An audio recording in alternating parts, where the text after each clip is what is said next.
ይሄ በእግዚአብሔር መንግስት ላይ የሚደረግ ተቃውሞ ስለሆነ በህግ ይጠየቅ። እንዴት ያልሰራውን ነገር ታጠፋል? ሰው ራሱን ወደ ማጥፋት ከሄደ ወንጀለኛ ነው። ኢቭን ራሱን ያጠፋ ሰው ጸሎትም አናደርገው።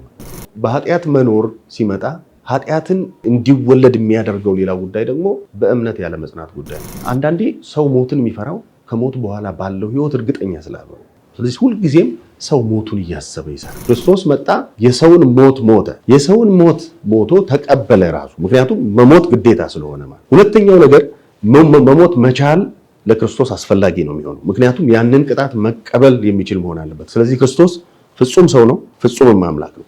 ሞትን መቀበል ብቻ ሳይሆን ሞትን ደግሞ ማሸነፍ የሚችል ማንነትም ባለቤት መሆን አለበት። ለዛ ነው ክርስቶስ ፍጹም አምላክ ነው፣ ፍጹምም ሰው ነው። ለዛ ነው ክርስቶስ ሞተ፣ በሶስተኛው ቀን በሰው ታሪክ ውስጥ ተጽፎ የነበረውን ሞት ድል አድርጎ ተነሳ። ኃይልህ ሲገለጽ በሰማይ። እንግዲህ ሞት ብለን ከቃሉ መሰረት ሲነሳ መለየትን፣ መበስበስን፣ መጥፋትን የሚያመለክት ነው። ነገር ግን ስለ ሞት ሲነሳ ሶስት አይነት የሞት አይነቶች ይኖራሉ። ሁለቱ ተያያዦች ናቸው። አንደኛው የነፍስና የስጋ መለያየት፣ ሁለተኛው ነፍስ ደግሞ ከእግዚአብሔር ጋር በምትለይበት ጊዜ የነፍስ ሞት ወይንም ሞተ ነፍስ ይባላል። የመጀመሪያው የስጋና የነፍስ መለያየት የስጋ ሞት ተብሎ የሚጠራ ነው። ሶስተኛው ዘላለማዊ ሞት ነው። ዘላለማዊ ሞት ከእግዚአብሔር ጋር ዘመን በማይቆጠርለት እስከ መጨረሻው የመለያየት እጣ ፈንታ ውስጥ መግባት ነው። ያ የነፍስ ሞት ወይንም የሞተ ነፍስ ወደ ዘላለማዊ ሞት አሳልፎ ይሰጣል። ነገር ግን ሞት የሚለው ታሪክ በሰው ሕይወት ውስጥ እንዴት መጣ የሚለው ደግሞ መሰረታዊ ነገር ነው የሚሆነው። ምክንያቱም በእግዚአብሔር መለኮታዊ እቅድ ውስጥ የነበረ ጉዳይ አልነበረም ሞት። ነገር ግን ሰው መሞት የሚችልበትን እድል ነበረው። ምክንያቱም ነፃ ፈቃድ እስካለ ድረስ በዛ ነፃ ፈቃዱ መሞት የሚችልበት እድል እንዳለው የመጀመሪያው ሕግ ይገልጣል ማለት ነው። ምክንያቱም ሰውን እግዚአብሔር ሲፈጥረው በዘፍጥረት ምዕራፍ 1 ቁጥር 26 ላይ እግዚአብሔር ማለት ሰውን በመልካችን እንደ ምሳሌያችን እንፍጠር። ስለዚህ መልክና ምሳሌ ማንን ነው? እግዚአብሔርን ከእግዚአብሔር ጋር የሚመሳሰልበትን መንገድ የሚያሳይ ነው። እዛ ውስጥ ምን አለው? ሰው ምክንያታዊ ነው ወይንም አዋቂ ነው። ክፉን ከደጉ መለየት ይችላል። ሁለተኛው ግን ምክንያታዊ ከሆነ ደግሞ ነፃ ነው ማለት ነው። ምክንያቱም ሰው ምክንያታዊ ነው ከተባለ የመምረጥ ነፃነት አለው ማለት ነው። ስለዚህ ምክንያታዊነቱ እና በተፈጥሮ የተሰጠው ይሄ ማንነቱ በነፍስ ላይ ያለ ማንነት ነው። ምክንያቱም 7 ነገሮች አሉት የሰው ልጅ ሲፈጠር። 4ቱ ባህሪያት ከስጋ ጋር የተገናኙ ናቸው። 3ቱ ደግሞ ከነፍስ ጋር የተገናኙ ባህሪያት ናቸው። መናገር መቻሉ፣ አዋቂነቱ እና ሕያው ሆኖ የመኖሩ ነገር ከነፍስ ጋር የተገናኘ ባህሪው ነው። በዚህ እግዚአብሔርን ይመስላል። ሌላኛው እግዚአብሔርን የሚመስልበት ነገር ደግሞ መልካምነት፣ እግዚአብሔር በባህሪው መገለጫዎቹ ናቸው ተብሎ የሚገለጡትን ነገሮች ሰው መሆን የሚችልበት አቅም በውስጡ አለ ማለት ነው። እግዚአብሔር ፍቅር ነው ስንል ሰው ማፍቀር የሚችል ፍጥረት ነው። ስለዚህ የማፍቀር ክህሎት አለው። በዚህ ይህንን ክህሎቱን እያሳደገው ሲመጣ እግዚአብሔርን ወደ መምሰል እያደገ ይመጣል። ስለዚህ የሰው ልጅ በዚህ አይነት ልዩ ሁኔታ የተፈጠረ ስለነበረ ሕግ ተሰጥቶታል። ሕጉ ደግሞ የሚለው በገነት ያሉትን እጽዋት በሙሉ እንዲጠቀምባቸው እንዲገለገልባቸው ፈቅዶለታል። ነገር ግን ክፉና ደግን የምታስለየውን ይችን እንዳትበላ፣ ብትበላ ግን ትሞታለህ የሚለው ትእዛዝ ተሰጥቶታል። እንግዲህ ይሄ ትእዛዝ ነው ሞትን ወደ ዓለም እንዲመጣ ምክንያት የሆነው ማለት ነው። ምክንያት የሆነው ትእዛዙ ሳይሆን የፈጸመው ትእዛዙን የመፈጸምና ያለመፈጸም ነፃነት ያለው ሰው ላይ ስለነበረ የሰው ልጅ ቢቀበለውና የተሰጠውን ትእዛዝ አክብሮ ቢኖር በህይወት ሊኖር፣ ሕጉን ደግሞ ቢጥስ ሞት የሚለውን ታሪኩን እንደገና መጀመር የሚችልበት ህይወት ውስጥ ገብቷል ማለት። ስለዚህ በበላህበት ቅጽበት ትሞታለህ ብሎታል እግዚአብሔር። ስለዚህ አዳም በበላበት ቅጽበት ሞቷል። ይሄ ማለት ግን በበላበት ቅጽበት ወደ አፈር ተመልሷል ማለት አይደለም። አንደኛው መሰረታዊ ሞት የሚባለው ሞተ ነፍስ ገጥሞታል፣ ከእግዚአብሔር ተለይቷል። ከእግዚአብሔር ሲለይ የገጠመው ነገር በህይወት ታሪኩ ውስጥ የመጣው ሞት የሚባለው ሁኔታ ነው። ስለዚህ ይሄ በእግዚአብሔር መለኮታዊ ዕቅድ ውስጥ ያልነበረ ነገር ግን በሰው ልጅ አለመታዘዝ ምክንያት ወደ ዓለም የገባ ታሪክ ነው ማለት ነው ሞት። ስለዚህ ከእግዚአብሔር ሲለይ በዛው ቅጽበት ጸጋው ተገፈፈ። በገነት ውስጥ እግዚአብሔርን በክብርና በሙሉ ፈቃድ መስማት የሚችል የሰው ልጅ ነገር ግን መቅበዝበዝ፣ መሸሽ፣ መራቅ የመሳሰሉ ችግሮች ገጥመውታል። ነገር ግን ይሄ ሲገጥመው ሁለተኛው ዕጣ ፈንታው ምንድነው? በገነት ውስጥ መኖር የማይችልበት ሁኔታ ተፈጠረ ማለት ነው። ስለዚህ የሞት ውጤቱ የነበርክበትን ቦታ ማጣት ነው፣ በክብር የምትቀመጥበትን ስፍራ። ምክንያቱም እግዚአብሔር ምድርን ከሰራ በኋላ በምስራቅ የኤደን ገነትን ተከለ። ከዛ የሰው ልጅ በዚያ በኤደን ገነት አኖረው ይላል። በዚያ በኤደን ገነት ለመኖር ከእግዚአብሔር ጋር ያለህ ግንኙነት የተስተካከለ መሆን አለበት። ጤናማ የሆነ ግንኙነት መፍጠር አለበት። ልክ ሞተ ነፍስ ሲገጥመው ግን እግዚአብሔርን ያህል ጌታ ገነትን ያህል ቦታ አጥቷል ማለት ነው። በዘፍጥረት 3 ቁጥር 24 ላይ በገነት ውስጥ አንድ ተክል አለች፣ ዕፀ ሕይወት የምትባል። ወደዚያ የሚወስደው መንገድ በሚንበለበል ሰይፍና በኪሩቤል ተዘጋ።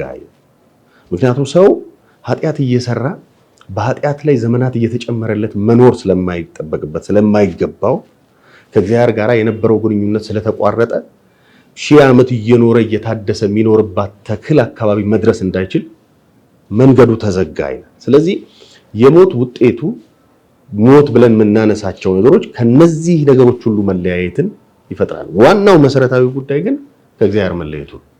ከእግዚአብሔር ሲለይ እነዚህ ሁሉ ነገሮች ርቀውታል። ገነትን አጥቷል፣ የነበረበትን የክብር ቦታ አጥቷል። በኋላም ደግሞ ከእግዚአብሔር የተሰጠው ይሄ ሥጋ መበስበስ ወደሚችልበት ሌላ መንገድ ውስጥ ገብቷል ማለት። ስለዚህ ሰው የገጠመው ሞት ወደ ሰው ታሪክ ውስጥ የገባው ኃጢአት በመምጣቱ ምክንያት ነው። ለዛ ነው ቅዱስ ጳውሎስ ምን ይላል? የኃጢአት ደሞዝ ሞት ነው።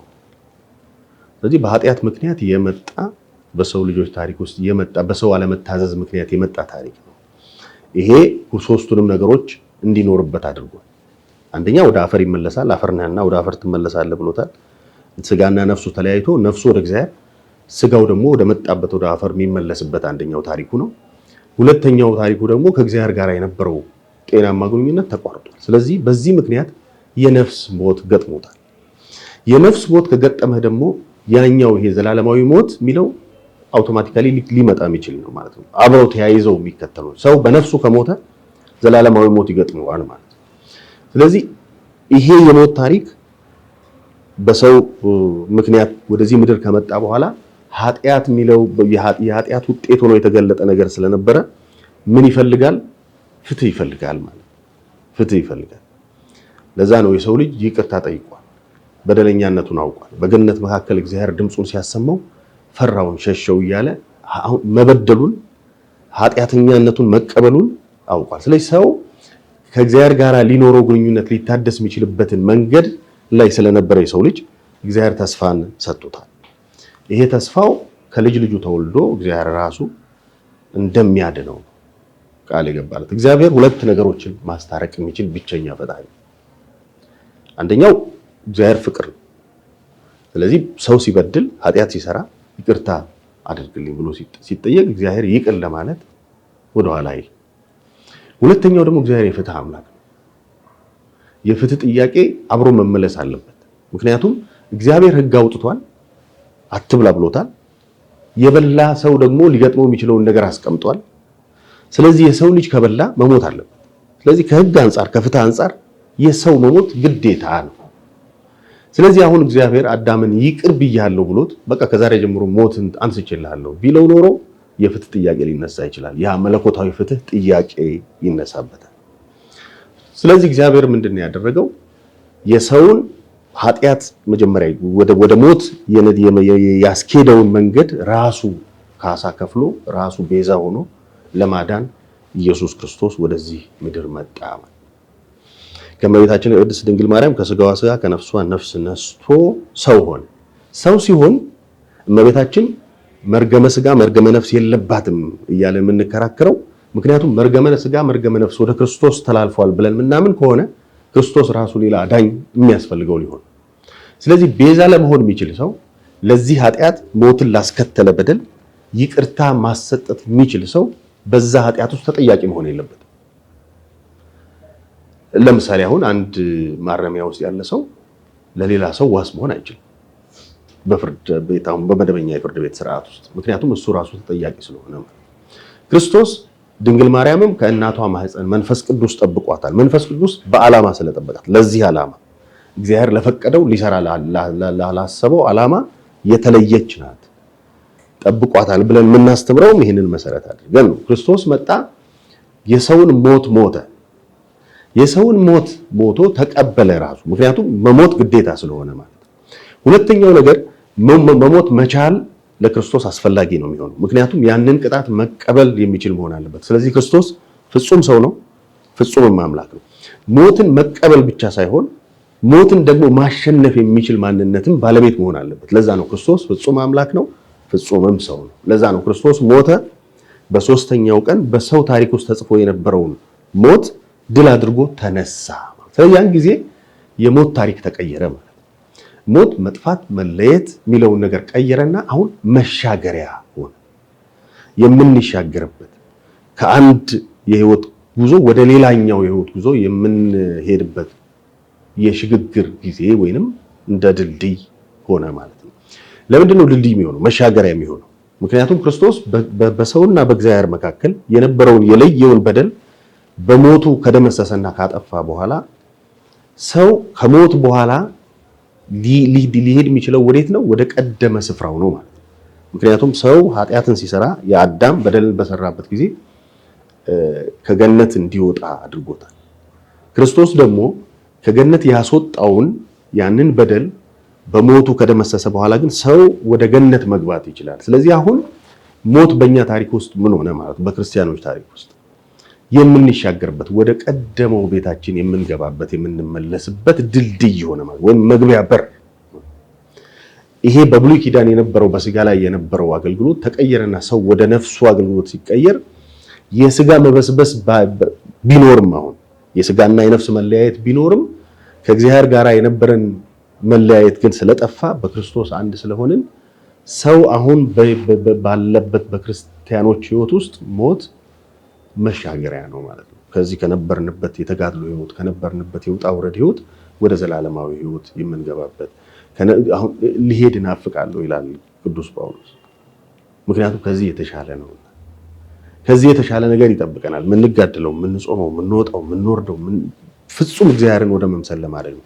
በምድር ላይ ያለው ተጋድሏችን ይሄ ይህንንም ፍጹም ያደረገው ክርስቶስ ነው። ስለዚህ ሰው ከስጋው ስራት ሁሉ ነፃ መውጣት ወደሚችልበት ነገር ማደግ የሚችለው ይሄ ኦርቶዶክሳዊ መንፈሳዊነትም መሰረቱ ይሄ ስለሆነ ማለት ነው። ምክንያቱም ምንድነው ሰው ሲፈጠር ቅድም እንዳነሳ ነው በምን መልኩ ተፈጠረ፣ በምን አይነት ክብር ተፈጠረ ስንል እግዚአብሔርን በመምሰል ፈጥሮታል። ስለዚህ አሁን እግዚአብሔርን መምሰል የሚችል ማንነት በእያንዳንዱ አማኝ ውስጥ አለ ማለት ነው። ግን ይሄ በአንድ ጊዜ የሚመጣ አይደለም፣ ሂደታዊ ነው። ሰው የመጀመሪያው ደረጃ ንጽሐ ስጋ ወይንም የስጋ ፈቃዱን ወደ ማሸነፍ በስጋ ውስጥ ያሉ መሻቶቹን ከእግዚአብሔር መንግስት ሊያስወጣው የሚችለውን ክፉን ነገር በማስወገድ ደረጃ የሚታገልበት የህይወት ዘመኑ ነው። ይሄንን ጊዜ ሲሻገር ወደ ምን ማደግ ይጀምራል? ፍጹም የሆነውን መለኮታዊውን ነገር ወደ ማሰላሰል ውስጥ ይገባል። ፍጹም የሆነውን ነገር ወደ ማሰላሰል ሲገባ ወዴት ይሻገራል? ወደ እግዚአብሔርን ወደ መምሰል ይሻገራል። ስለዚህ የሰው የመጨረሻው ዓላማ ሱታፌ አምላክ ወይንም ቴዎሲስ እግዚአብሔርን ወደ መምሰል ማደግ ነው። ምክንያቱም ቅዱስ ጴጥሮስ ምን ይላል? የመለኮቱ ተካፋዮች እንሆናለን። ተካፋዮች ነን። ስለዚህ ተካፋዮች ነን ማለት መለኮት እንሆናለን ማለት አይደለም። በጸጋው ግን እግዚአብሔርን ወደ መምሰል ፍጹም ወደ መምሰል እናድጋለን። ይሄ በምድርም እያለን በኃጢአት የመጣውን እስራት የምንሻገርበት ተሻግረን የምንኖርበት መንገድ ይሆናል። ሞትም ደግሞ አሁን በእኛ ታሪክ ውስጥ መሻገሪያና ወደ እግዚአብሔር መንግስት የምንገባበት ነው። አሁን እንደውም የሞት ጉዳይ በቅዱሳን በአባቶቻችን ታሪክ ውስጥ አንደኛው የስጋን መሻት ማሸነፍ የምንችልበት ምክንያቱም የተሰጠን ጊዜ የተወሰነ ጊዜ ነው። በዚህ የተወሰነ ጊዜ ውስጥ ለማይጠፋ ዘመን እየሰራን ያለን ምክንያቱም መጽሐፍ እንደሚል የሰው እድሜ 70 ነው ቢበዛ 80 ነው በዛ በላይ ጻርና መከራ ነው። ስለዚህ 70 በ70 ዘመን ውስጥ ከተገኘ በማይጠፋ ዘመን በሌለበት ነገር ውስጥ ለመሾም ነው እየሰራን ያለ ነው ማለት። ስለዚህ ሁሉ ጊዜም ሰው ሞቱን እያሰበ ይሰራል። ምክንያቱም የተሰጠችን ጊዜ ጥቂት ናት፣ ትንሽ ናት። በዚህ ጊዜ ውስጥ ያንን ወደ ዘላለም ህይወት የሚያስገባኝን ነገር መሰራበት ጊዜ እንዳያልቅ ንስሐ የምገባበትን ጊዜ ስጠኝ እያለ ሰው ንስሐ የሚገባበትን ጊዜ እየጠየቀ መኖር የሚችልበት ዘመን ሆኗል። ምክንያቱም እንደ ብሉይ ኪዳን ተስፋ የሌለን ሰዎች አይደለም። ኑሯችን እዚህ ምድር ላይ የሚያበቃ አይደለም። ይሄንን ታሪክ የቀየረው ማን ነው? ጌታችን መድኃኒታችን ኢየሱስ ክርስቶስ መጥቶ በአዳም ምክንያት የመጣውን ሞት የሚለውን ትርጉም መጥፋት፣ መለያየት፣ ከእግዚአብሔር መራቅ የሚለውን ነገር አሁን ደግሞ መሻገሪያ አድርገው ተሻግረን የእግዚአብሔርን መንግስት የምናገኝበት ወደ እግዚአብሔር መንግስት የምንገባበት ብለን እንተረጉማለን። ሞት ቅድም በሶስት መልኩ ቅድም ባስቀመጥነው መሰረት ላይ ያለው ሞት የመጀመሪያው ሞት ከእግዚአብሔር መለየት ነው። ከእግዚአብሔር መለየት ያኛው ሞት የትኛውም ሰው ሊገጥመው የሚችለው ሞት ነው። ይሄ የስጋና የነፍስ መለያየት። ሌላውን ግን እንደ ፈቃዳችን ልንሞተውም ላንሞተውም የምንችለው ጉዳይ ነው። አሁን ሰው እየተንቀሳቀሰም የሞተ ሰው ሊኖር ይችላል። እዚህ ምድር ህይወት አለው፣ ይሰራል፣ ይበላል፣ ይናገራል፣ ማድረግ ያለበትን ነገር ያደርጋል። ግን መርዛማ ሰው አለ። የሚናገራቸው ነገሮች ሌላውን ሰው ከመጠገን ይልቅ የሚሰብሩ ወይንም ይሄ ቶክሲክ የሆነ ሰዎች ይኖራሉ። ከራሳቸውም የተጣሉ ሰዎች ማለት ከራሳቸውም የተጣሉ ሰዎች ሲኖሩ ምንድነው ይሄ መነሻው ከውስጥ ይጀምራል። ሰው ከራሱ ይጣላል። ሰው ከፈጣሪው ጋር ይጣላል። ከራሱ የተጣላ ሰው ከሌሎቹ ጋር ለመጣላት በጣም ቅርብ ነው የሚሆነው። ከሌላውም ለመጣላት ቅርብ ነው፣ ከፈጣሪው ለመጣላት ቅርብ ነው። ስለዚህ ሰው ከፈጣሪው ጋር ሲጣላ ከፈጣሪው ይለያል። ከፈጣሪ የሚለይን ስራ የሚለይን ማንነት የያዘ ሰው ሞቷል ማለት ሲጀመር እዚህ ምድር ላይ እያለ ሞቷል። ይሄ ሰው ምን ይገጥመዋል? ሁለተኛ ሞት ይገጥመዋል።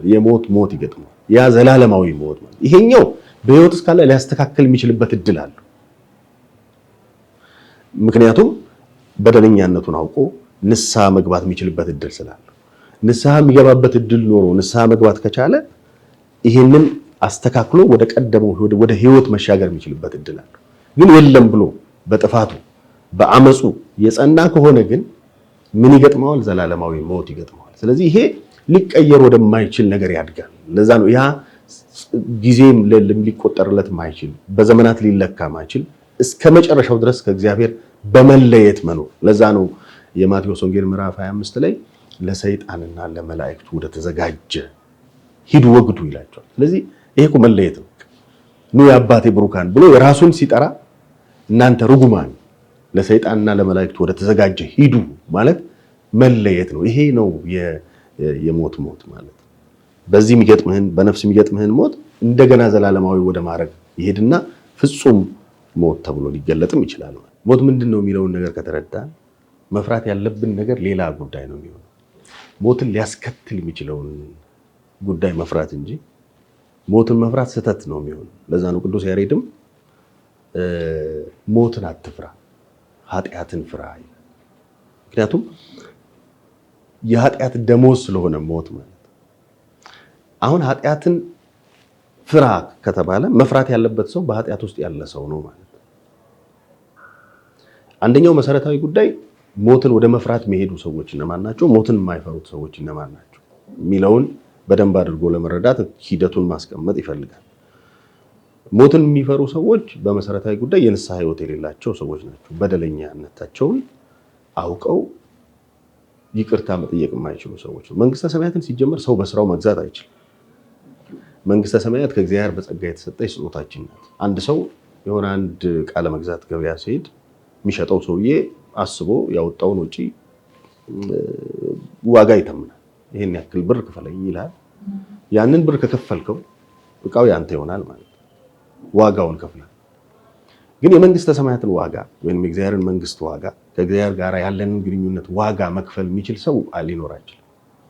ይሄ ለዛም እኮ ነው ጌታችን መድኃኒታችን ይህንን ዋጋ ለመክፈል የመጣው። በሰው አቅም የማይቻል ስለሆነ እርሱ ዋጋውን ከፈለና እንካችሁ ውሰዱ። ሰዎች በማመን በደለኛነታቸውን አውቀው ይቅርታ በመጠየቅ ለኃጢአት ስርየት የፈሰሰውን የክርስቶስን ደም ሁልጊዜም የራሳቸው በማድረግ መኖር ሲችሉ የሞት ስርዓት ውስጥ ሊኖሩ አይችሉም። ነገር ግን ሁሌም በኃጢአት የሚኖሩ ሰዎች ሁልጊዜም በፍርሃት ውስጥ ይኖራሉ። ሁለተኛው በኃጢአት መኖር ሲመጣ ኃጢአትን እንዲወለድ የሚያደርገው ሌላ ጉዳይ ደግሞ በእምነት ያለ መጽናት ጉዳይ ነው። አንዳንዴ ሰው ሞትን የሚፈራው ከሞት በኋላ ባለው ህይወት እርግጠኛ ስላልሆነ። ስለዚህ በፍርሃት ውስጥ የሚኖር የትኛውም ሰው ራሱን መጠየቅ ያለበት እርግጠኛ ነው ወይ ከሞት በኋላ እግዚአብሔር የሚያወርሰኝ መንግስት አለ ብለህ እርግጠኛ ሆነ እየኖርክ ነው ያለው ወይ የሚለው ጥያቄ በጣም መሰረታዊ ጥያቄ ነው የሚሆነው። ለምሳሌ አሁን አብዛኞቹ እዚህ ሀገር ተወልደው ያደጉ ሰዎች አሜሪካን አካባቢ ለመኖር ዲቪ የሚሞሉ ሰዎች አሉ። አብዛኛው ሰው አላየውም እዛን ሀገር፣ ግን እዛ የሚሄድን ሰው እልል ብሎ ሲሸኝ ታያላችሁ እና ያለ ለምንድን ነው እልል ብሎ የሚሸኝ? ከዚህ የተሻለ ነው ብሎ የሚለው ነገር ላይ እርግጠኛ ስለሆነ። አሁን መንግስተ ሰማያትም ከዚህ የተሻለ ነው ብሎ የኛ ሀገር ሰው እርግጠኛ ቢሆን ኖሮ እልል ብሎ ይሸኝ ነበር ብዬ ገምታለሁ።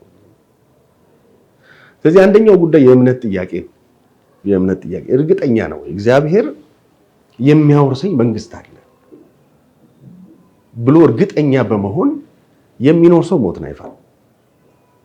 ምክንያቱም ሁልጊዜም ያንን መንግስት ለማግኘት መስራት ያለበትን ይሰራል፣ ይቅርታ መጠየቅ ያለበትን ጉዳይ ይጠይቃል። አሁን በኔ ጽድቅና በኔ ስራ አይደለም እግዚአብሔርን መንግስት ማገኘው ካለ ሰው ምን ማድረግ አለበት ማለት ነው? ወደ እግዚአብሔር ጸጋ መቅረብ ይኖርበታል ማለት ነው። ጸጋ ሆኖ የተሰጠንን የክርስቶስን ስጋና የክርስቶስን ደም በመቀበል ሰው የኃጢአት ስርየትን እያገኘ በዝግጅት ውስጥ መኖር ይኖርበታል ማለት ነው። ይሄ ግን የሚጀምረው መነሻ መሆን ያለበት ከምንድን ነው? ለምሳሌ ጸሎት ስንጸልይ ከእግዚአብሔር ጋር ስንነጋገር በትክክል እግዚአብሔር በፊታችን እንደሆነ እናስባለን ወይ? እኔ አሁን ከሆነ አንድ ባለስልጣን ጋር በምድር ላይ የምናከብረው ወይም በብዙ ወታደሮች የሚጠበቅ ባለስልጣን ፊታችን ላይ ቢቆም አንደኛ አቀማመጣችን ይቀያየራል፣ ይስተካከላል። ሌላው ይቅርና ፍርድ ቤት ስንገባ ስንቀመጥም ራሱን በትክክል ካልተቀመጥንም ወታደሮቹም እዛ የቆሙትም ሰዎች አያስቀምጡም። ስለዚህ ፈጣሪ ፊት ስንቀርብ ወይም ከፈጣሪ ጋር መነጋገር ስንመጣ በቃ በትክክል ፈጣሪ ሊሰማኝ እኔ ፊት አለ ብለን በትክክል እየተረዳ እንደዛ አይነት መንፈስ ውስጥ ሆነን መጸለይ እና ከእግዚአብሔር ጋር መነጋገር እየለመድን ካልሄድን ይህንን ትልቁን ነገር ለማመን እንቸገራለን። ምንም ቢሆን ምን ትንሽ እዚሁ ባወቅኩበት በኖርኩበት ብሰነበት ይሻለኛል ሚል ነው እንጂ ያንን ከዛ ፍርሃት ነፃ የሆነ ሰው አይኖርም። እሱ ላይ ግን መስራት ከቻለ ሰው በትክክል ሞትን የሚፈራበት አግባብ አይኖርም። ለዛ ነው ቅዱስ ጳውሎስም ልሄድ እናፍቃለሁ፣ ከክርስቶስ ጋር ልኖር እናፍቃለሁ። ስለዚህ መሄድ ወደዛኛው ህይወት መሄድ መሻገር ነው ካለን ይሄንን ህብረት በትክክል መረዳት ከተቻለ ከዚህኛው ቤት ወደዛኛው ቤት ልክ አሁን ኢትዮጵያ ውስጥ የሚኖር አንድ ወዳጃችን ወደ አውሮፓም ወደ አሜሪካንም ቢሄድ ልክ እንደዛ ሲሄድ እንደምንሆነው አይነት መንፈስ ውስጥ መኖር እንችላለን ማለት ነው። እኛም በፍርሃት ውስጥ አንኖር፣ ሞት በመጣ ቁጥር መደንገጥ ውስጥ አንኖር። ለዛ ነው እነዚህ በዘመነ ሰማዕታት የነበሩ አባቶቻችን ከፊታቸው ቢላዋ እየተሳለ ፊታቸው ላይ ግን አንዳች ነገር ፍርሃትም ድንጋጤም አይታይም። ለምንድን ነው? እርግጠኞች ናቸው። ከዛ በኋላ የሚጠብቃቸውን ከዛ በኋላ የሚመጣውን ህይወት እርግጠኛ ሆነው በተጋድሎ ውስጥ ህይወታቸውን ለመስጠትም በብዙ ሁኔታዎች ውስጥ ለማለፍም ጽኑዋን ነበሩ። እኔ እንደውም የነሱ ተጋድሎና የነሱ እምነት ባይኖር እኛ እምነታችን አሁን ባለበት በዚህ አይነት ክብር ልንቀበለው እንችላለን። እንደዛ የተረዱ ሰዎች ባይኖር የለም ይሄ ዓላማዬ ለእግዚአብሔር መንግስት የሚያበቃኝ ነው እንጂ እዚህ ምድር ላይ ምንም የለኝም ብለው ዓለምን ትተው በምድር ውስጥ ያለውን ነገር ሁሉ ረስተው የኖሩበትና ወደዛኛው ህይወት ለመሻገር የከፈሉትን ዋጋ ስናይ በትክክል እነሱ ውስጥ የሞት ጉዳይ ፍርሃትም አይደለም።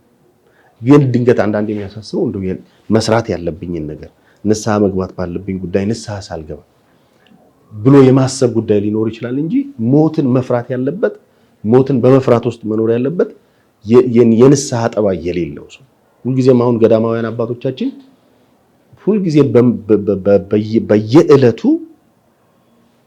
ንስሐ ይገባሉ፣ ይቅርታ ይጠይቃሉ። ምክንያቱም አንዳንድ ሰው አጠገባችሁ አብራችሁ እየዋላችሁ የሚያኮርፋችሁ ሰው አለ። ምን እንዳደረጋችሁት ግን አታውቁም። ስትጠይቁት ግን ወይ ድንገት ስታልፉ እናንተ ሳታዩ ሰላም ሊላችሁ ይችላል፣ ላትሰሙ ትችላላችሁ። እሱ አይ ሰላም ስለው በቃ እኔ ንቆኝ ሄዷል ብሎ ያኮርፋል። ስለዚህ ሰው በማወቅም ባለማወቅም ያስቀየሙትን ሰዎች ይቅር በማለት ውስጥ ይቅር በመባባል ውስጥ ሰው ማለፍ ይኖርበታል። ይሄ ሊጠቅም የሚችለው ምድር ላይ ስንኖር ነው። ሰው ከሌላ ሰው ጋር ፍጹም በሆነ ፍቅር ፍጹም በሆነ ይቅርታ በመተሳሰብ ውስጥ ቢኖር መንግስተ ሰማያትን እዚሁ መኖር እንጀምራለን። እዚሁ መኖር ስንጀምር ያኛው ህይወት ምን ያክል ከዚህ የተሻለና ሚናፍቅ እንደሆነ እያሰብን ፍርሃቱ ይወገዳል ማለት ፍርሃቱ ሊወገድ ይችላል። ስለዚህ ሰው በኃጢአት ውስጥ ይኖር ከእግዚአብሔር ሐሳብና ፈቃድ መለየት ውስጥ ሰው በሚኖርበት ጊዜ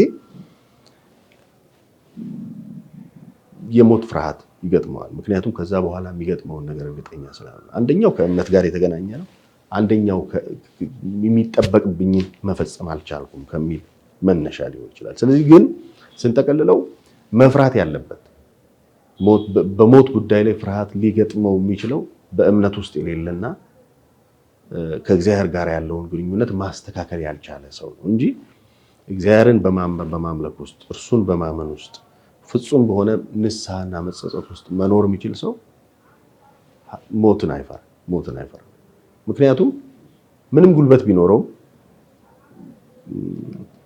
ከተቀመጠው ጊዜ በላይ መኖር አይችልም።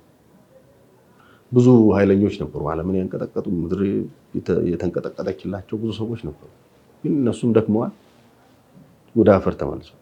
ስለዚህ ይሄ የማይቀርና የሚሆንበት ጊዜ ነው። ድንገት የሚሆንበት ጊዜ ሊረዝም ሊያጥር ይችላል በምድር ላይ ያለ ግን አይቀርም። ስለዚህ ካልቀረ ሰው ማድረግ ያለበት ምንድነው? ዘላለማዊ ህይወቱ ላይ እርግጠኛ ሆኖ እዚህ ምድር ላይ ባለበት ጊዜ መስራት፣ እዚህ መስራት ሲጀምር ደግሞ የተሻለ ነገር ይጠብቀኛል ብሎ በየትኛውም ጊዜ ሞት ቢመጣም ዝግጁ ሆኖ ይጠብቃል ማለት። ለዚህ ደግሞ ሁሌም አይ የኔ አቅም በደለኛነቴ ኃጢአትን መስራት የማልችልበት ሁኔታ የለም ብሎ የሚፈራ ሰው ምን ማድረግ ይኖርበታል? ሁልጊዜም መጀመር ይኖርበታል። አይ የለም የሚጠብቀኝ ህይወት እኔ የምችለው አይደለም ብሎ ከቆመ ኦልሬዲ ትንሿንም ነገር መስራት አይችልም።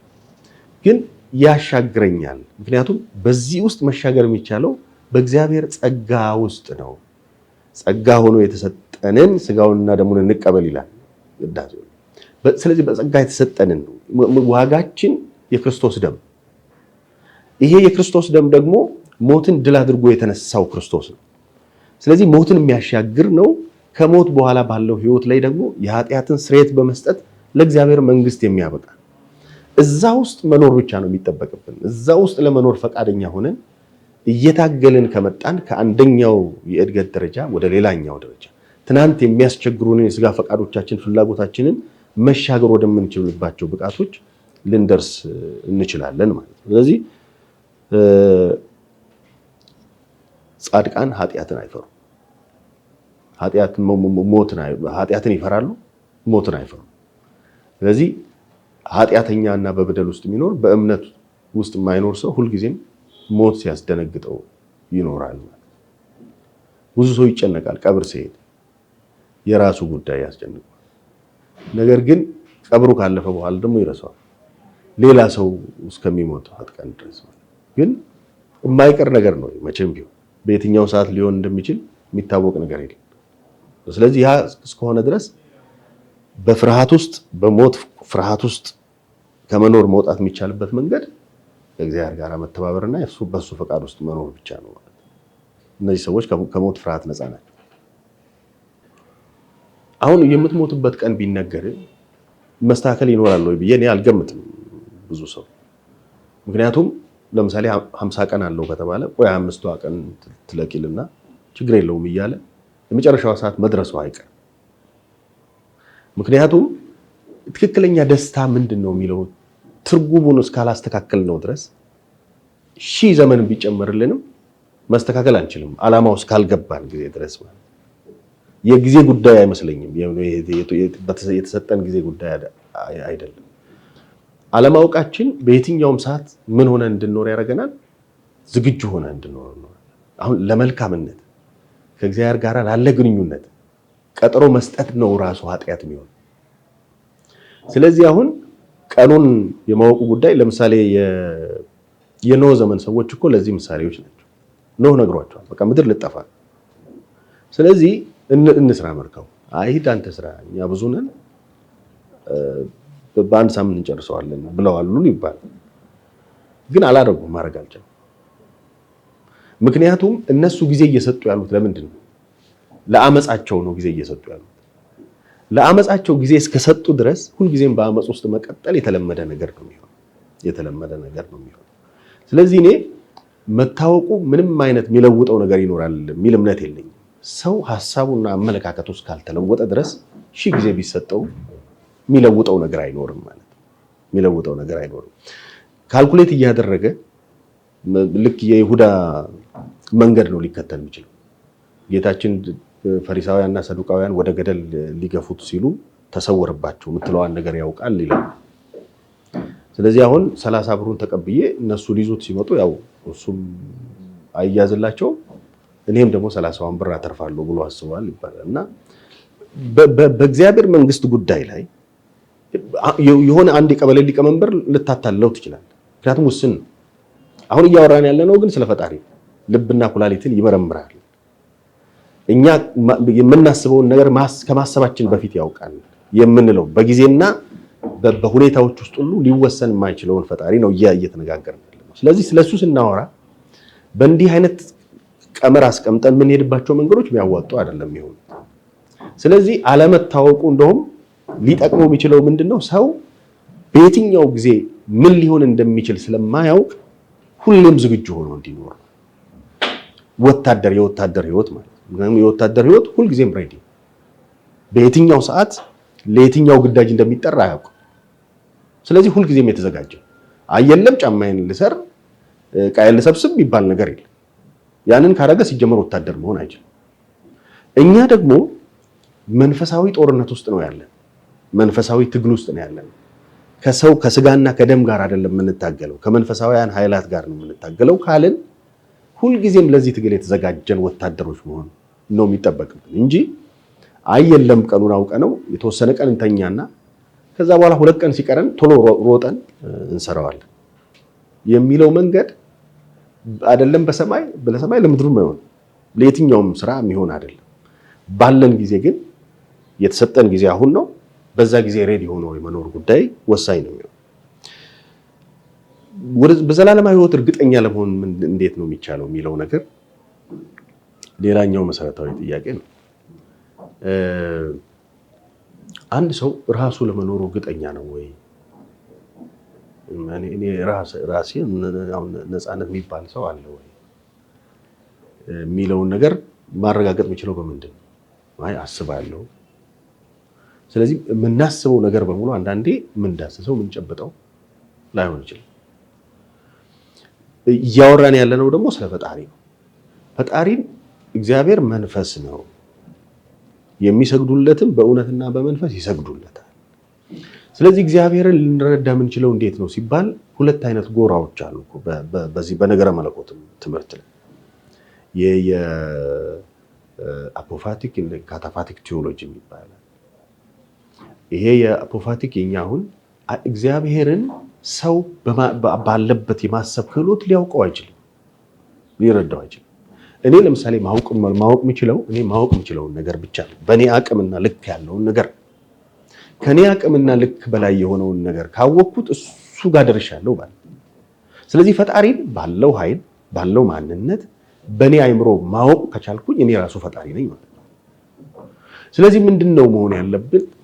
ፈጣሪ እንዴት ነው ታዲያ ማወቅ የሚቻለው ሲባል በእምነት ነው ፈጣሪን ማወቅ የሚቻለው። ከፈጣሪ ጋር ያለንን ግንኙነት ልንረዳና ልንገነዘብ የምንችለው በማመን ውስጥ ነው። ስለዚህ አንድ ሰው ከሞት በኋላ ያለውን ህይወት እንዴት ነው እርግጠኛ መሆን የሚችለው ሲባል በእምነት ነው። በእምነት ነው። ፈጣሪ በምን በማመን ነው ስንል ፈጣሪ ራሱን የገለጠበት መንገድ አለ።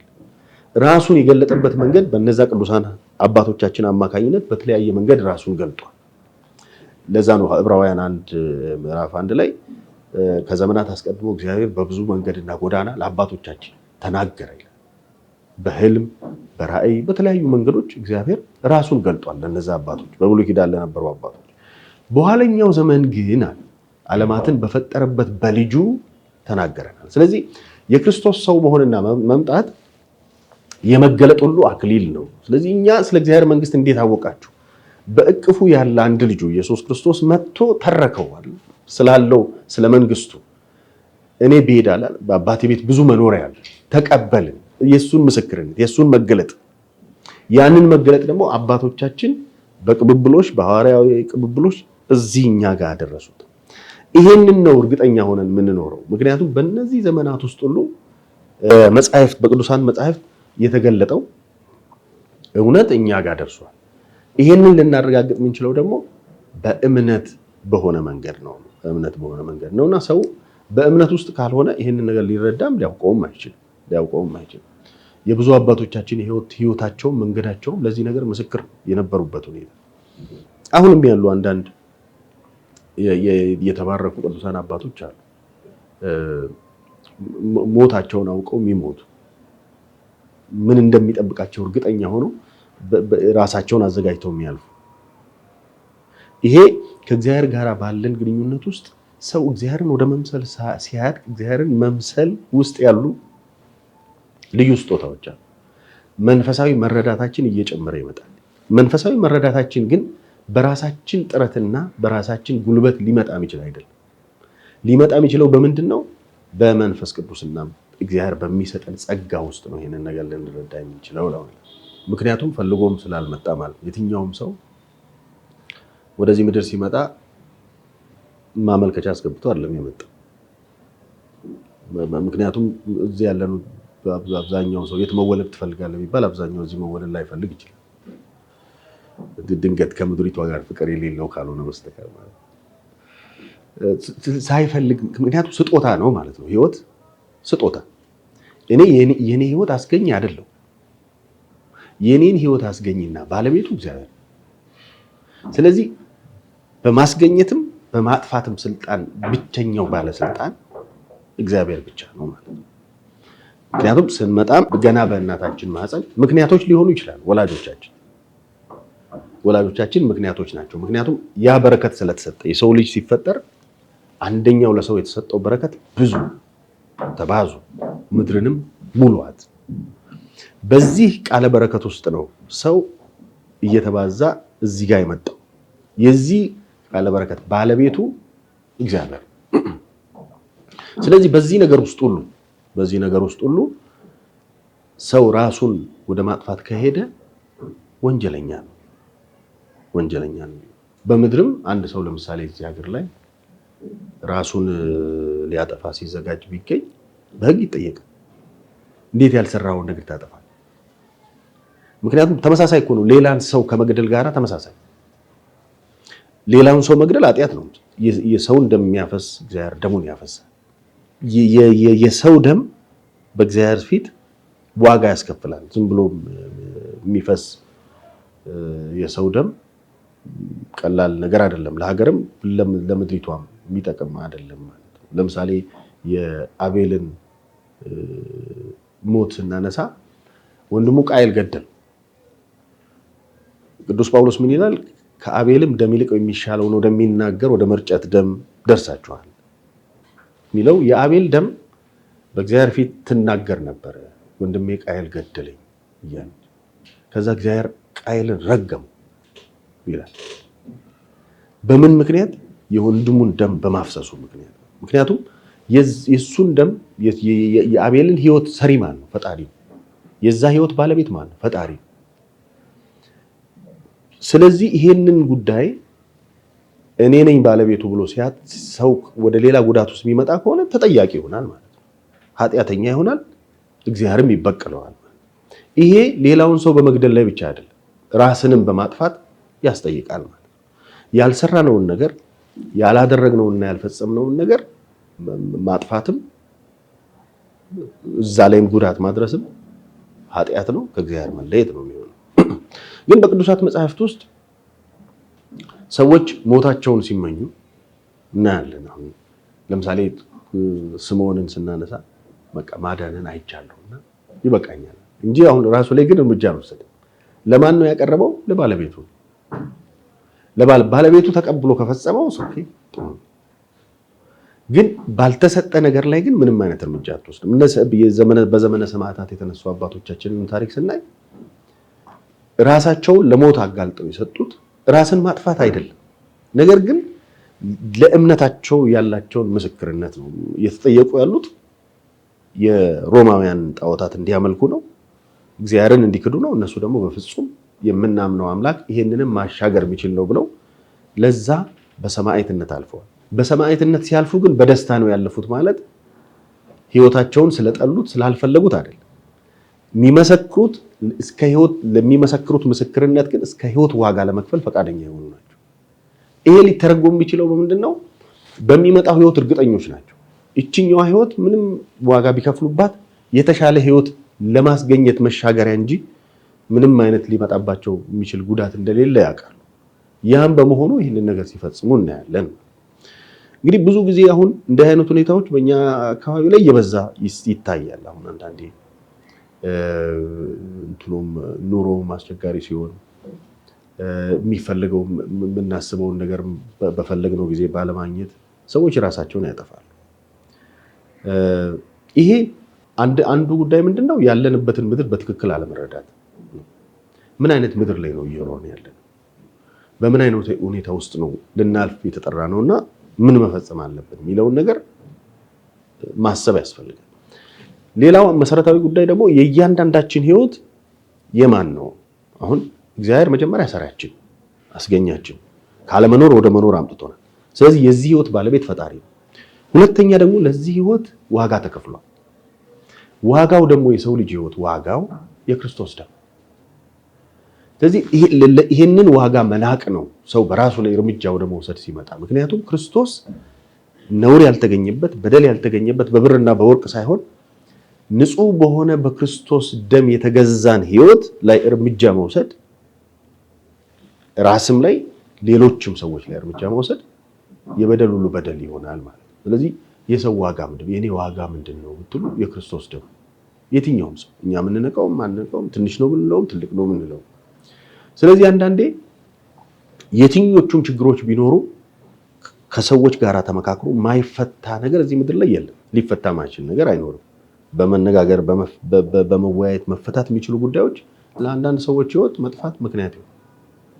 በቀላሉ ሌሎች ሰዎች ማማከር የሚችሉበት እድል ቢፈጠር መፍትሄ ሊገኝበት የሚችል ጉዳይ ህይወትን ሊያሳጣ ወደሚችል ነገር ሲመጣ በጣም ነው የሚያሳዝነው። እኔ ልጅ ሆነን በነበርንበት ጊዜ ፍየል የሚያረባ ልጅ አንዷ ፍየል ጠፋችብኝ ብሎ ታንቆ ይሞታል። ለአንድ ፍየል ነው። የኔ ህይወት ከአንድ ፍየል ጋር እኩል ከተነጻጸረች በጣም ችግር አለ ማለት ነው። ይሄ የአመለካከት የግንዛቤ ችግር።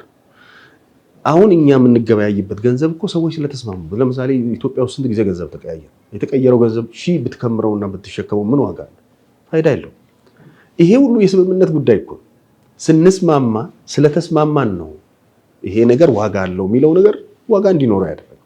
ስለዚህ በሰው ስራ ውስጥ ገብተን የፈጣሪን ስራ ማፍረስ ወንጀል ነው የሚባለው ለዛ ነው። አንደኛ ለተከፈልንበት ዋጋ ለተሰጠን ለእግዚአብሔር ለህይወታችን ምንጭ መሆኑን መዘንጋት መርሳት።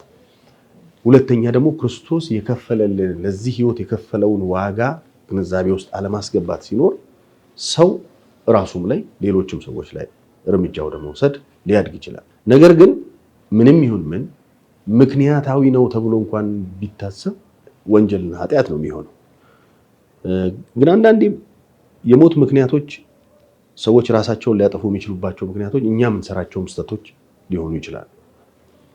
ለምሳሌ በማህበረሰባችን ውስጥ ሌሎችን ሰዎች የምናግዝበት መንገድ የምንደግፍበት መንገድ የተበላሸና ያልተስተካከለ ከሆነ ሰዎች ወደ ችግር ውስጥ እንዲገቡ እናደርጋለን። የመጀመሪያዎቹ ክርስቲያኖች ሀብታቸውን ይሸጣሉ፣ ንብረታቸውን ይሸጣሉ፣ በአንድ ላይ ይኖሩ ነበር። ከነሱ መካከል አንዳችም የሚቸገር ሰው አልነበረም ይላል የሐዋርያት ሥራ መጽሐፍ። ስለዚህ አንዳንዴ በምድር ላይ እያጣን የምናገኛት በሆነ ጊዜ እየሞላ የሚጎለውን ነገር እያሰብን ሰው በራሱ ላይ የሚወስደው እርምጃ የእግዚአብሔርን ፈቃድ መጣስ ነው፣ ከእግዚአብሔር መንግስት መለየት ነው። ለዛም ነው አሁን እኛ ኢቭን ራሱን ያጠፋ ሰው ጸሎትም አናደርገው።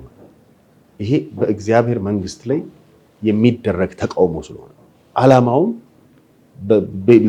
ለቀሪው ማህበረሰብ እንትን ስለሆነ ግንዛቤ መፈጠር ስላለበት እንደ አቋም ልክ አይደለም ብለን ቤተክርስቲያንም በቀኖናም ደረጃ ሰርታ በዚህ የተገለገለች የምትመጣው ለዛ በሌለን ነገር ላይ በሌለን ስልጣን በራሳችን ላይ መወሰን የምንችልበት ሁኔታ መኖር የለበትም ይለው።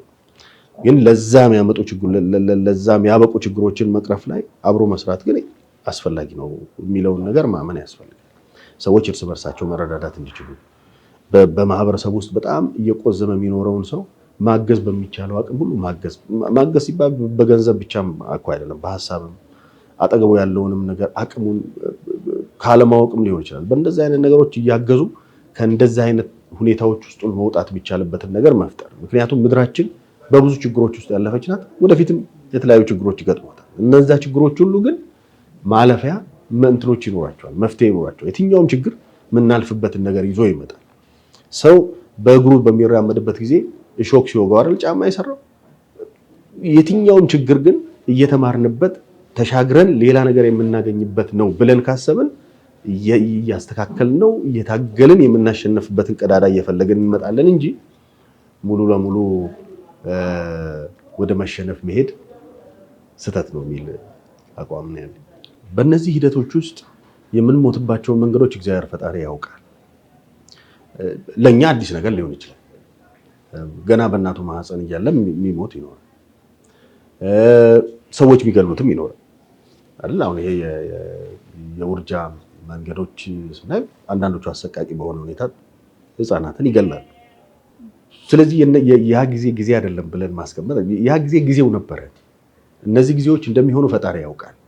ብዙ ጊዜ ሁለቱ ነገሮች ናቸው በነገረ መለኮት ትምህርት ላይ ፈጣሪ የሚያውቅበት ሁኔታና ውሳኔ ወስኗል የሚሉ ነገሮችን እየደበላለቁ መሄድ ሲመጣ ችግር ይፈጠራል። ስለ ፈጣሪ እውቀት ስናነሳ ፈጣሪ አሁን በእኛ ህይወት ውስጥ ጊዜ አለ ማለት ምን ማለት ነው? ትናንት አለ፣ አሁን አለ፣ ዛሬ አለ፣ ነገ አለ። ስለዚህ ትናንት የሆነውን ነገር እናውቃለን። አንዳንዶቹን ልንረሳቸው እንችላለን። ወደፊት የሚሆነውን ደግሞ አናውቅም። ፈጣሪ ግን ከጊዜ ውጪ ነው ካልን በሱ ዘንድ ትናንት የለም፣ ዛሬ የለም፣ ነገ የለም። ይሄ በሌለበት ሁኔታ ሁሉንም ነገሮች የሚሆኑትን ነገሮች ያውቃል። አስቀድሞ ግን እነዚህ ነገሮች እንዲሆኑ ወስኖ የሱን ውሳኔ እያስፈጸመ አይደለንም ያለ ነው የሚለው ትምህርት ነው መሰረታዊ ነገር። እግዚአብሔር ግን እነዚህን ነገሮች ምክንያቱም ከእሱ ባህሪ አንጻር ከእርሱ ማንነት አንጻር ነገሮችን አስቀድሞ ያውቃል። ስለዚህ በጊዜያቸው ሆነዋል ማለት እነዛ ነገሮች። ለኛ ግን እንደተባለው እንትን ነው ሁኔታዎቹ እንዴት እንደዛ ሊሆን ይችላል ብለን እናነሳለን። ይሄ አሁን የክፉ ነገሮች በምድር ላይ መኖር፣ የክፉ ሁኔታዎች በምድር ላይ እየበዙ መምጣት፣ አንዳንዶቹ እግዚአብሔር የለም የሚለውን ጥያቄ የሚያነሱበት መንገድ ሆኖ እናነሳለን። ለምሳሌ the problem of evil በምድር ላይ ሰፈሪንግ አለ፣ መከራ አለ። አሁን በመካከለኛው ምስራቅ ጦርነቶች አሉ እና ገና ከመሬት ያልተነሱ ህፃናት ከላይ በሚመጣ ቦምብ ተበጣጥሰው ይሞታል። ብዙ ችግር ይገጥማቸው። ነገር ግን ይሄ ታዲያ አክሲደንታሊ ነው የሆነው በጊዜው አይደለም የሆነው ብለን ልናስቀምጠው አንችልም። ምክንያቱም በጊዜ ውስጥ እስካለ ድረስ በዛ ጊዜ ላይ ሆኗል። ግን አንዳንድ ሰዎች ፈጣሪን ውሰደኝ ብየዋለሁ እያሉ አሁን ያሉበትን ኑሮ እያማረሩ የሚኖሩ ሰዎች ሊገጥሙ ይችላል። አንዳንዴ በጣም ህመሙ የበዛ ስቃዩ የበዛ ህመም ሊያጋጥማቸው ይችላል።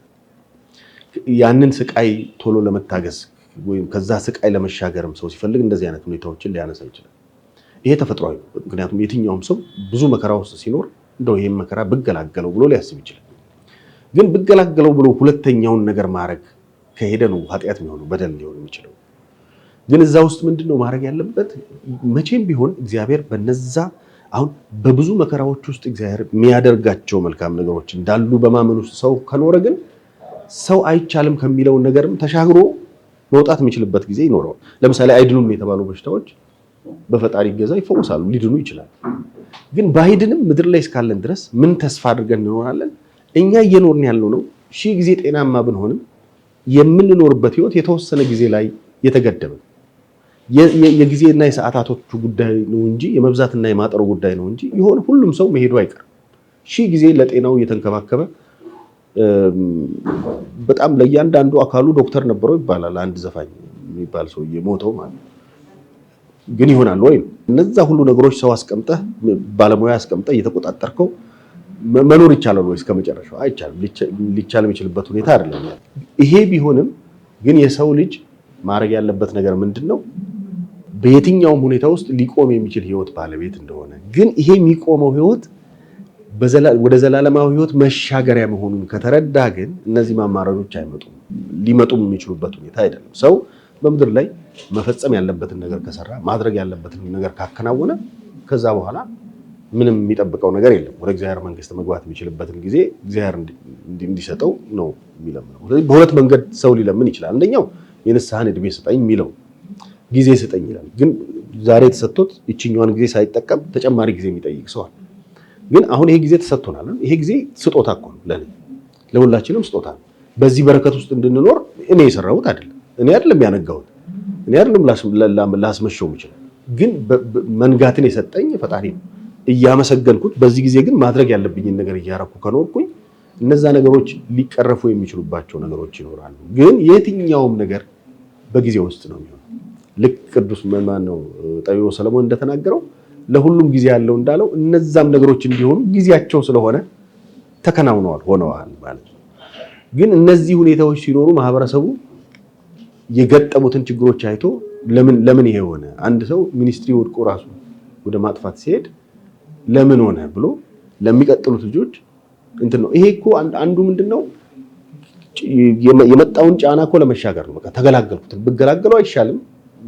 እኔ የ6ኛ ክፍል ተማሪ እዚህ አይነት ነገር ውስጥ እንዴት ሊያስብ ቻለ የሚለውን ነገር ድንገት እንትኖቹ አሁን ያሉት የማህበራዊ ሚዲያዎች አንዳንዴ ስለዛም ነገር አብዝቶ ማውራት ያላሰበውን ሰው እንዲያስብ ማድረግም ሊሆን ይችላል። አንዳንድ ሰው ኔጌቲቭሊ ሊረዳ ይችላል። በጎ ነገር ለመፍጠር የሚነሳውን ጉዳይ ይሄ ማለ እንደ ብሎ መጥፎውን ነገር ይዞ መሄድ ሰዋል። መቼም እናንተ ደግሞ ምንም ታውቃላችሁ። አሁን ኢቭን በዚያው በሶሻል ሚዲያ ውስጥ ኔጌቲቭ የሆኑ ነገሮች በጣም ጎልተው ይወጣሉ አይደል? ሰዎች ተጣሉ፣ ሰዎች ሞቱ፣ ሰዎች እንደዚህ ሆኑ የሚለው ነገር ከመልካሙ ነገር ይልቅ በጣም ገኖ ነው የሚነገረው። እና ግን ፖዚቲቭ ወደ ሆነው ነገር ሰው ቢመጣ እንደተባለው እነዛን ይሄ ሰዎች አይ በቃኝ ወደሚል ተስፋ ወደ መቁረጥ የሚሄዱበትን ነገር እየቀነሱ መምጣት ይቻላል ማለት ነው። ምን እንዳይሆን ነው? የሰው አላግባብ መሞት ጊዜው እንዳይሆን ማለት ነው። ጊዜ ያለው እንዳለው ያንን የማድረግ ነገር እኛም ጋር ያለውን መስራት፣ ግን የትኛውም ነገር በጊዜ ውስጥ ነው የሚሆነው ማለት ነው፣ በእርሱ ፈቃድ። ኃይልህ ሲገለጽ በሰማይ